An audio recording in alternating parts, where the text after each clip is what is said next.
Emerson.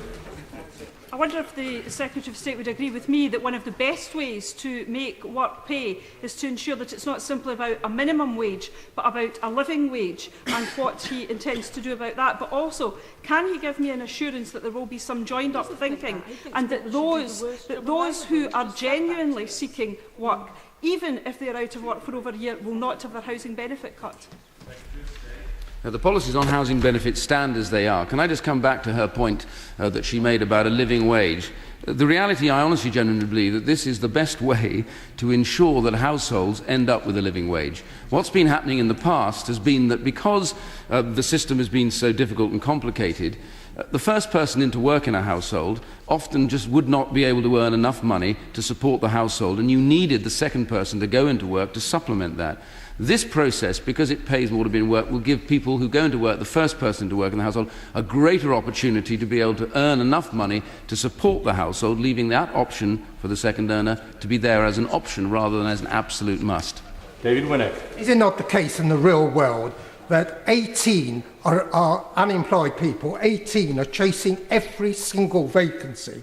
Two-thirds of our unemployed have applied unsuccessfully for 11 positions. And can I tell the Deputy Speaker of the Secretary of State, for some of his recent utterances about the unemployed reminds one of his constituency predecessor, who at a time of mass unemployment in the 1980s told the unemployed to get on their bikes. Now apparently it's buses.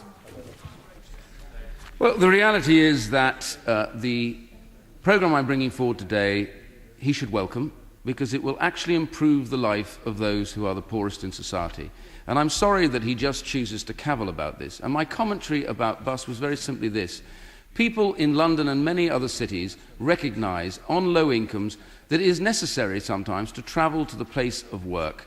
That is the key point that I was making. It should be the same. I don't need any lectures from him, frankly. And if he and his party were prepared... No, if he was in his party were prepared to accept that the recession he refers to is the recession that they left us. Taggart. Thank you, Mr. Speaker. Deputy Speaker, I'm proud to represent a town which exists because it has work. And I'm proud to have been part of a government which, for the first time in nearly 20 years, reversed the increase in child poverty. But I am very concerned that his announcement won't achieve what I believe he intends to achieve. We know that the best way to tackle child poverty is to increase women's income. In Slough, an average bus fare is about £3.50. His taper says that people will keep 35p in every pound they earn. And if a woman is doing a job which she can get to while her children are at school, for 4 hours a day, say, she will be having to work the whole time to just pay her bus fares, and she'll end up with £4 more. Will he not take the advice of his honourable friend on his own benches to do something about the cost of travel to work? Well, I must say to the honourable lady, what she has to admit is that the group that will be hugely affected positively by this will be women going into work, hugely because so many of them are engaged in caring and work and having to balance those two together. And that means that the hours they work mean that they will be paid more, they'll retain more of their money. And I must say to her, of course there may be disputes and debates about whether or not we need to support people through travel costs, but I have to say to her, it's a bit rich from the other side to give us lectures about travel costs after they left us without having done anything about that at all. Tom Greathwaite. Thank you, Mr. Deputy Speaker. A few moments ago, the Secretary of State, I think, said that if an unemployed person is trying to get a job, they won't have sanctions against them. Could I ask him, please, to explain to me how he reconciles that with a 10% cut in housing benefit if you've been unemployed for over a year? Very simply, that is a disincentive for people who go to work. It stands as it is, as I announced in the debate last, I think, on Tuesday, and if he had any issues to raise on that, he should have raised them then.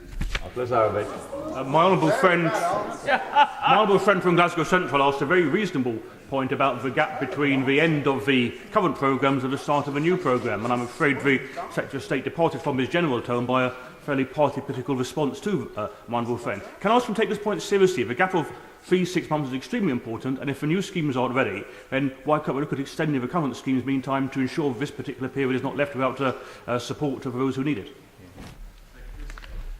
I believe that the programme that we've got and the timings that we've set, starting as it does in the summer next year, will help and support all of those people that need the support to get back into work. We can debate or argue about the gap, but my general view is that as employment rises and as we start that process, we will find more people going back to work, and we'll be able to support them in a better way than the programmes that were in existence before, which we believe actually cost more money than they actually returned in benefit.